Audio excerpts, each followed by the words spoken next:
শুনুন শুনুন ক্রিকেট প্রেমীরা, আসছে বছরের সবচেয়ে জমজমাট রাতের ক্রিকেট যুদ্ধ এসপিএল কাপ 2026। স্থান হাওড়া সাকরাইল। তারিখ 16 মে 2026 শনিবার।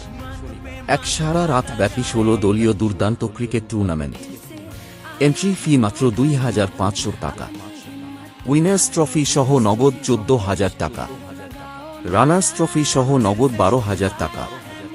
থাকছে আরও অনেক আকর্ষণীয় পুরস্কার, যা আপনাকে দেবে জয়ের আসল মজা। আর যারা মাঠে এসে লাইভ খেলা দেখতে পারবেন না, তাদের জন্য রয়েছে সুখবর। সব ম্যাচ লাইভ সম্প্রচার করা হবে মিরাজ ইন্ডিয়ান্স ইউটিউব চ্যানেলে। তাই দেরি না করে এখনই আপনার দল নিয়ে প্রস্তুত হন, কারণ এই লড়াই হবে সম্মানের, গৌরবের আর জয়ের। এসপিএল কাপ 2026 ক্রিকেটের আসল রোমাঞ্চ।